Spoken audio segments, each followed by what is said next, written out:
Olá, queridos alunos do projeto Conquistar. Sejam todos bem-vindos a mais um episódio.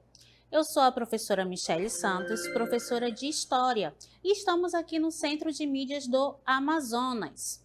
Peço que vocês nos sigam nas redes sociais, @Centro de Mídias _AM e #Projeto Conquistar Seducam. Vamos conhecer o título da nossa aula? Episódio 6, Aulão, História, a Marcha dos Extremos, desvendando as raízes do nazismo, fascismo e stalinismo, com o detalhamento fascismo, nazismo, stalinismo, franquismo e salazarismo. E agora, vamos ao nosso quiz? O nosso primeiro quiz fala o seguinte: os nazistas odiavam as minorias, os judeus e os ciganos. Além desses grupos, quais outros eram perseguidos por eles? Letra A, homossexuais e arianos. Letra B, trabalhadores e mulheres. Letra C, homossexuais e comunistas. Letra D, ciganos e cristãos. Observem as 4 opções, apenas uma está correta. E vou deixar aí um tempinho para vocês pensarem na alternativa correta e daqui a pouco voltamos com a nossa interatividade.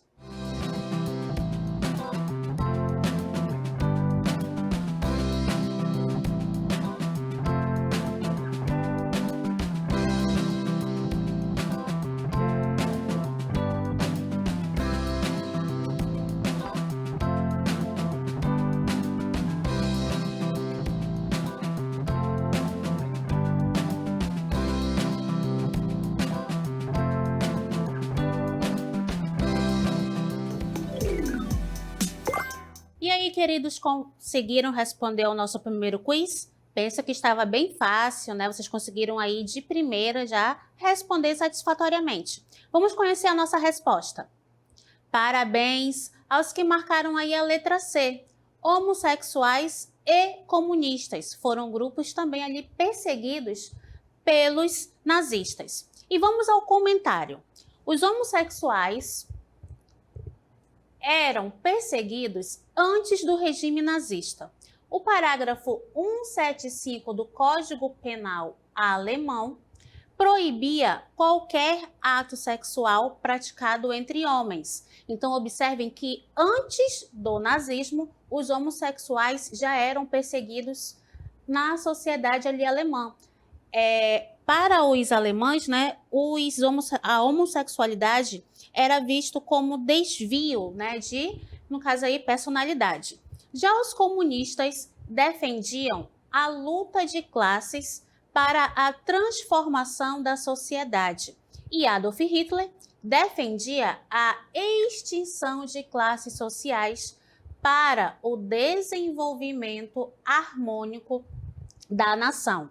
Então, queridos, observem, né, que nós temos aí vários grupos que foram perseguidos pelo Partido Nazista. Além desses que foram citados, né, na questão, como os judeus, como os ciganos, como os homossexuais e comunistas, também havia os eslavos, né? Quem eram esses eslavos? Eram ali um grupo étnico que habitava regiões próximas ali da Alemanha e era considerado uma raça inferior, visto que os alemães eles defendiam a supremacia da raça ariana. Logo, eles deveriam ali dominar todos os demais povos que estavam próximos a eles. Além dos eslavos, havia também a perseguição dos deficientes, tanto mentais quanto físicos, né? Pessoas portadoras de algum tipo de necessidade especial, elas deveriam ser exterminadas para que a raça ariana fosse purificada. Professora, mas que mente doentia, né? Os nazistas possuíam? Queridos, infelizmente. E também havia a perseguição às testemunhas de Jeová.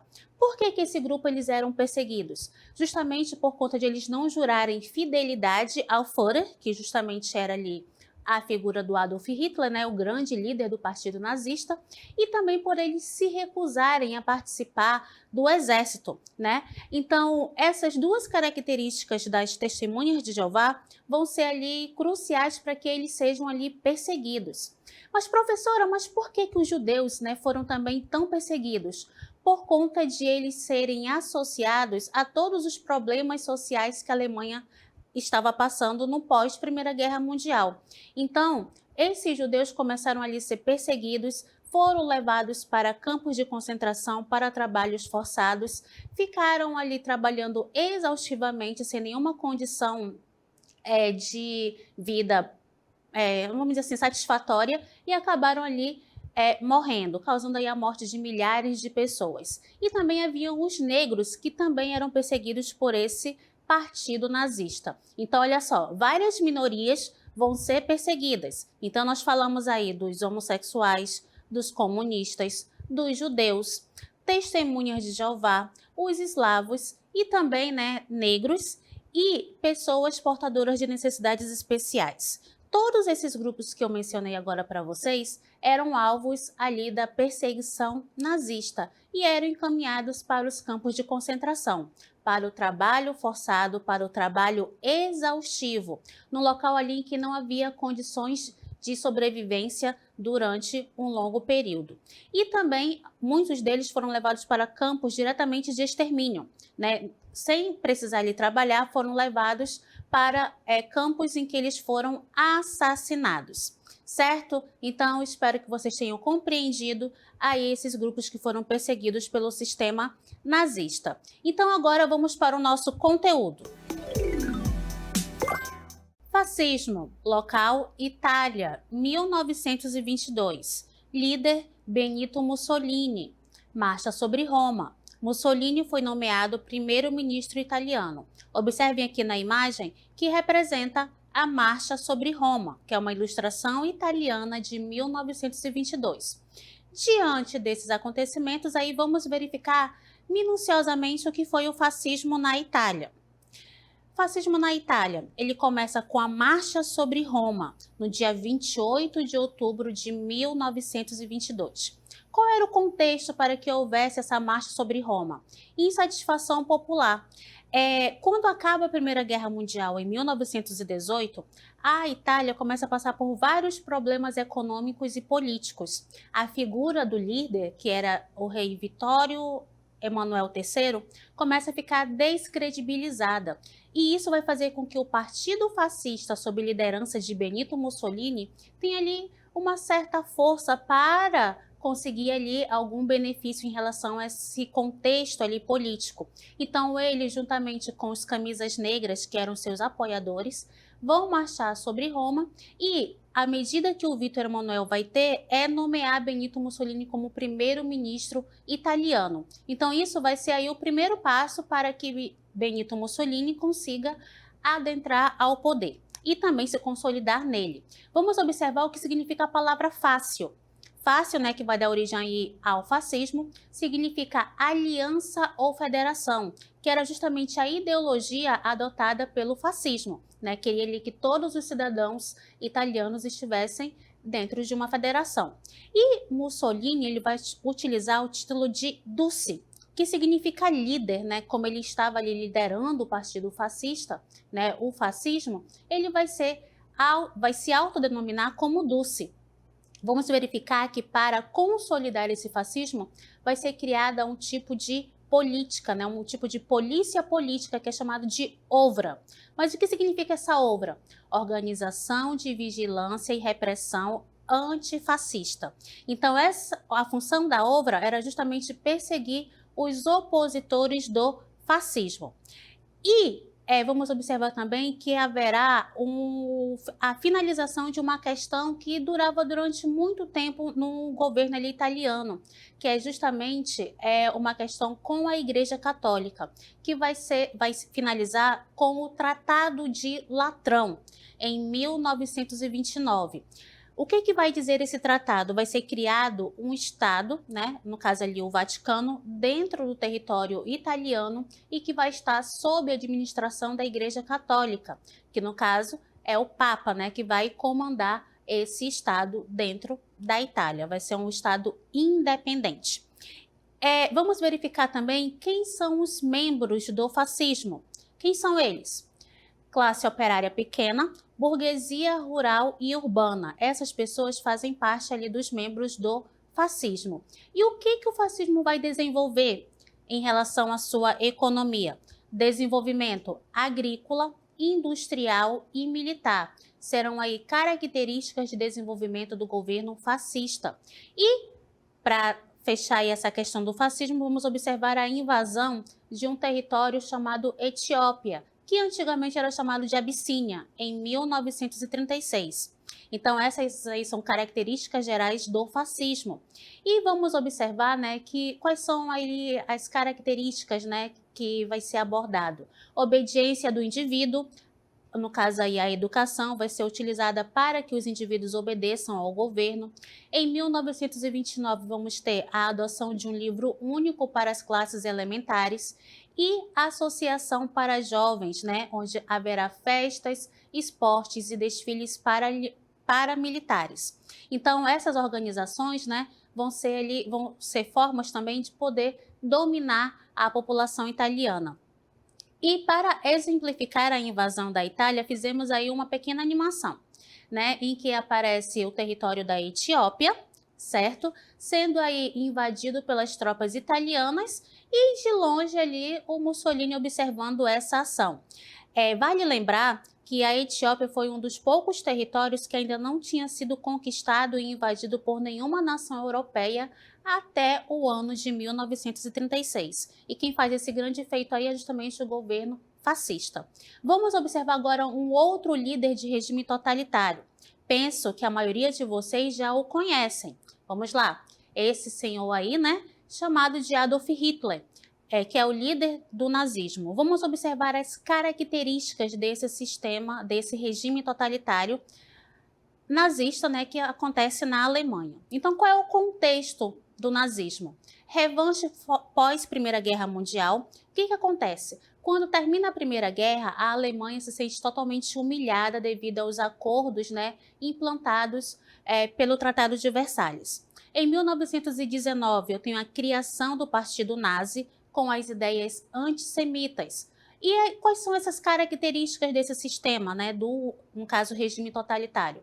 O antiparlamentarismo, que é justamente não ter vários partidos políticos, o pan-germanismo, concentrar todos os alemães num território só, e a supremacia da raça ariana, que, de acordo com os nazistas, é uma raça superior e deveria dominar as demais raças, certo? E eles perseguiam quem? Imigrantes judeus, comunistas e liberais, homossexuais e negros eram alvos de perseguição dos nazistas. E tudo isso era justamente para a implantação do Terceiro Reich, que significa Terceiro Império, com o líder, claro, Adolf Hitler, desenvolvimento econômico, como a agricultura e a indústria, e para que isso seja consolidado, vai ser criada aí as forças de repressão, com as seções de assalto, seções de segurança e Gestapo. Tudo para perseguir quem pudesse ser uma ameaça para o sistema nazista. E para que isso tudo ocorra, é preciso investir pesado na propaganda. E vai aparecer aí o ministro da propaganda, que é o Goebbels. Ele é um amigo pessoal do Hitler e a frase emblemática do Goebbels vai ser a seguinte: uma mentira dita 100 vezes torna-se verdade. E para que isso, né, também se consolide, vamos ter aí a criação de campos de concentração, em que vai se aprisionar e promover o extermínio de judeus. O principal campo de concentração é Auschwitz e vai ter aí a morte de aproximadamente 6 milhões de pessoas, certo? Então, em linhas gerais, o governo do Hitler, ele vai fazer aí a censura política e o controle sobre a educação. A educação vai ser militarizada, racista e antissemitista, com seus discursos ali persuasivos, encabeçados pelo seu ministro da propaganda. Vamos verificar que haverá um estímulo a agricultura e a produção industrial, e em 1938 Hitler dá início ali à busca do seu espaço vital, né? Expansão territorial pela Europa, e vai ter a conquista ali da Áustria. Lembrando que esse processo aí de expansão territorial vai ser ali um dos motivos para a eclosão da Segunda Guerra Mundial. Infelizmente, esse governo também é marcado, né, por um processo que nós gostaríamos que não tivesse acontecido, que a gente conhece como Holocausto. Então, observem aqui na imagem que nós temos pessoas com um uniforme, né, listrado, o que caracterizava os prisioneiros judeus em campos de concentração. Observem a feição das pessoas ali, né, com o rosto pálido, magro, né? Praticamente ali as pessoas desfalecendo devido ao trabalho exaustivo, à falta de alimentação e à falta de descanso que essas pessoas eram submetidas, certo? Então vamos observar no nosso outro sistema totalitário, que vai ser o stalinismo na União Soviética. Quem vai ser o líder desse sistema, né, desse governo? Vai ser justamente Stalin, líder do regime totalitário russo, e vai assumir o poder após perseguir seus opositores políticos. E aqui eu abro um parêntese, né, que esse principal opositor político que ele vai perseguir e vai assassinar vai ser Trotsky, que antes era seu aliado no mesmo partido, mas por haver ali uma disputa pelo poder, Trotsky vai ser exilado no México e, né, de repente o Trotsky vai abrir lá a porta da casa dele e ele vai ser assassinado a mando de Stalin lá no México, certo? Para desenvolver ali o stalinismo, ele vai aplicar a planificação econômica através do plano quinquenal. O que seria esse plano? Né? Um plano econômico para desenvolver determinadas áreas da economia no prazo de 5 anos. E a cada 5 anos era feito um novo plano quinquenal, com a finalidade, né, de ter aí a intervenção estatal na economia. E para que essa planificação desse certo, ocorreu aí o que a gente chama de coletivização das terras, através dos kolkhóis, em que as terras que antes eram privadas passaram para o controle do Estado. Vamos ter aí a expropriação de terras e a abolição da propriedade privada rural, ou seja, tudo que era particular passou agora a ser do Estado. Vai haver aí, claro, uma resistência dos kulaks, que eram justamente os proprietários rurais, que, claro, vão oferecer resistência porque eles vão perder tudo que eles construíram ao longo do tempo. E também vai haver a criação dos gulags, né? O que seria isso? Campo de trabalho forçado. Milhões de pessoas mortas pelo governo de Stalin. Não há uma informação precisa, mas, de acordo com estudos recentes, fala-se da morte mais ou menos ali de 7 a 9 milhões de pessoas no governo do Stalin. Esse governo aí do Stalin também ele é caracterizado por um processo que a gente vai chamar aí de Holodomor. Queridos, observem agora essas imagens. Olha só, as pessoas aqui, ó, deitadas aqui, mortas, né, no meio das ruas da cidade lá da Ucrânia, né? Então, Holodomor significa morte por fome, né? E aqui eu coloquei morte por inanição. Então, as pessoas ali morreram de fome por conta daquele sistema ali de kolkhozes, né? Que era justamente a coletivização das terras rurais da Ucrânia. E como foi um território bastante atingido por brutais impostos que foram colocados pelo governo soviético, as pessoas ficaram ali sem a alimentação adequada e acabaram ali morrendo aqui, ó, de fome, tá? Isso é a triste realidade da cidade da Ucrânia por conta ali desse sistema do Holodomor. Por que essas informações não eram faladas antes? Porque todo esse processo, né, toda essa situação, ela foi proibida de ser divulgada durante o governo soviético. E só começaram a ter mais informações com a dissolução da União Soviética em 1991. Vamos agora observar o nosso próximo regime, né, que alguns consideram como totalitários, né? O franquismo. Local, Espanha, 1939, após a Guerra Civil Espanhola. Líder, Francisco Franco. era general. E vamos verificar aí a Guerra Civil Espanhola com a implantação do franquismo. O Francisco Franco, ele se autodenominava de cadilo, quer dizer líder. Possuía ali um regime autoritário com características fascistas e nacionalistas, com controle do Estado. E aí, o que ele vai fazer? Vai banir partidos políticos, ampliar a censura e ter uma estreita relação com a Igreja Católica, certo? Vamos agora para o nosso próximo sistema aí, que é o salazarismo. Local, Portugal, 1933. Quem é o líder? Antônio Salazar. Vai instituir o Partido Único, a União Nacional. Vai ter um controle rígido do Estado, mantém política colonial, no caso ali na África e Sudeste da Ásia, e ele vai conseguir organizar aí Portugal durante um período. Só saliento a vocês que tanto o stalinismo, quanto o franquismo, como o salazarismo, alguns historiadores, né, consideram como regimes ditatoriais e não regimes totalitários. Mas por que tem essa pequena aí característica e discussão em relação aos estudiosos, né, e historiadores? Porque com a morte dos seus líderes, o sistema, né, implantado por eles, ele não vai dar prosseguimento durante muito tempo, como aconteceu com o fascismo e com o nazismo. Então, com a morte do Stalin, com a morte do Salazar e com a morte do Franco, os sistemas que eles implantaram em seus territórios acabam também terminando com a morte desses líderes. Certo, queridos? Então agora vamos para o nosso segundo quiz. Quais foram os líderes do fascismo e nazismo, respectivamente? Letra A, Mussolini e Stalin. Letra B, Stalin e Hitler.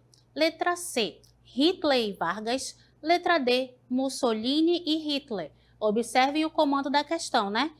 Quais líderes respectivamente? Então, vocês vão ter que marcar a alternativa que aparece primeiro o líder do fascismo e em segundo o líder do nazismo.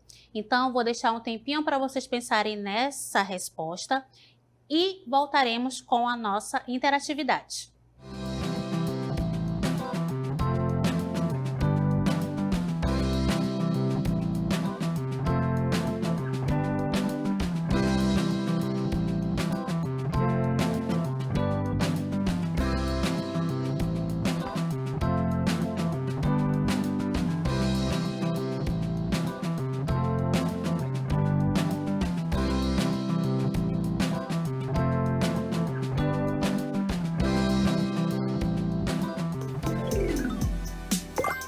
E aí, queridos alunos, penso que estava bem fácil, né, a resposta desse quiz. Aí, bem facinho, né? Vocês estudaram bastante aí durante a nossa aula. E vamos para a nossa resposta. Parabéns aos alunos que marcaram aí a letra D, Mussolini e Hitler, né? Benito Mussolini foi líder do regime fascista italiano e Adolf Hitler foi o líder do regime nazista alemão. Agora vamos a algumas peculiaridades e curiosidades desses dois líderes, né? Mussolini, ele inicialmente ali, quando ele começa com a sua vida ali, política, ele se associa ao Partido Socialista.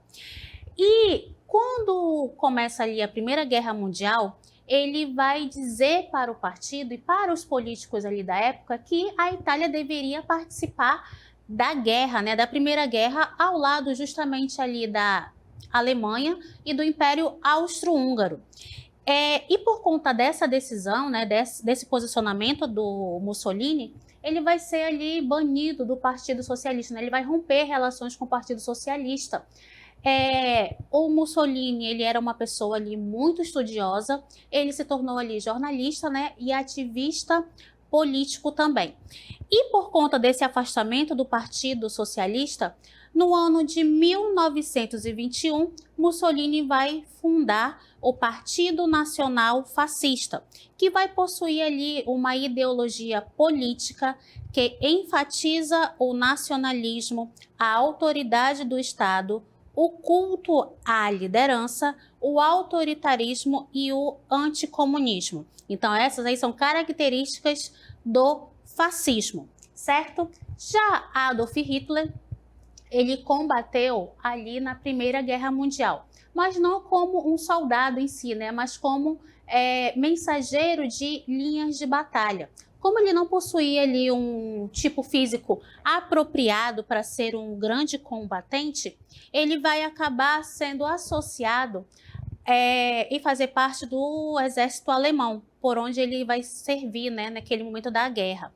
Então, numa das batalhas, né, em que ele vai participar e que ele vai ser mensageiro, é detonada uma bomba próximo a ele e ele vai para uma enfermaria, para um hospital e fica lá isolado durante alguns dias. E quando ele recobra ali a consciência, a audição, né, ele vai verificar que a Alemanha perdeu a Primeira Guerra Mundial. E isso vai fazer com que o Hitler, né, se aproprie da ideia de nacionalismo alemão.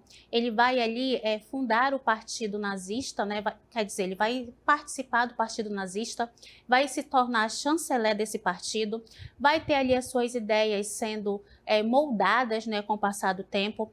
Ele vai ser o escritor de um livro chamado Mein Kampf, que significa Minha Luta, e que ele vai colocar ali o que o alemão, né, nazista deve fazer e como ele deve proceder, certo? Ele escreve esse livro enquanto ele estava na prisão. Ele foi preso durante um período de tempo e na prisão ele vai escrever este livro.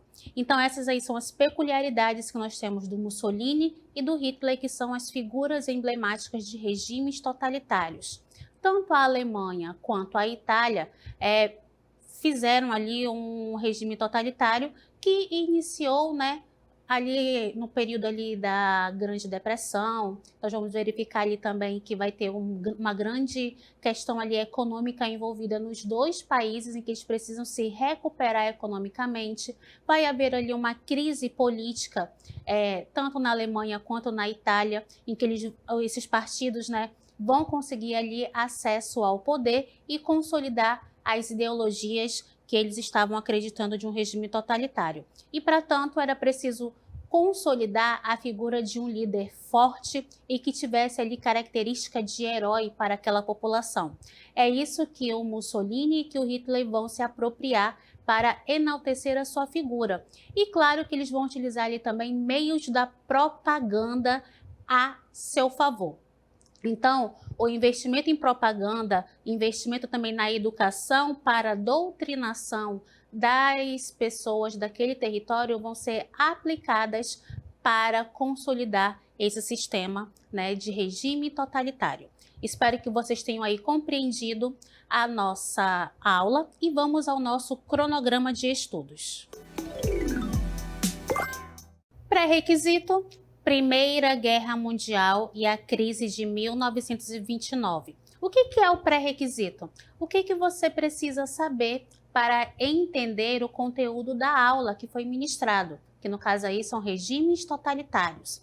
Então vamos verificar aí que a Primeira Guerra Mundial, o final dela, né, vai ser ali a fagulha, né, as primeiras gotas para que o copo ali se transborde e ecloda depois a Segunda Guerra Mundial.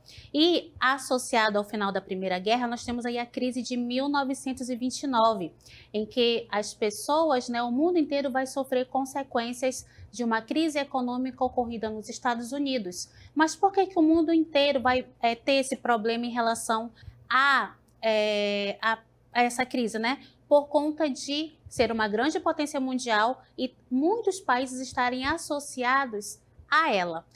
Como conteúdo de aprofundamento, teremos aí a Segunda Guerra Mundial e a Guerra Fria, que foram acontecimentos posteriores aos regimes totalitários. Então, nós estamos aí no período entre guerras, então é necessário você conhecer o que aconteceu antes, né, para entender o contexto desse regime totalitário, para depois entender a Segunda Guerra Mundial e a Guerra Fria. Certo, queridos? E agora vamos para as nossas considerações finais. Muito obrigada pela participação de todos vocês, meus queridos alunos. E vamos agora nos preparar para aquele momento descontraído da nossa aula. Vamos nos preparar para a nossa selfie?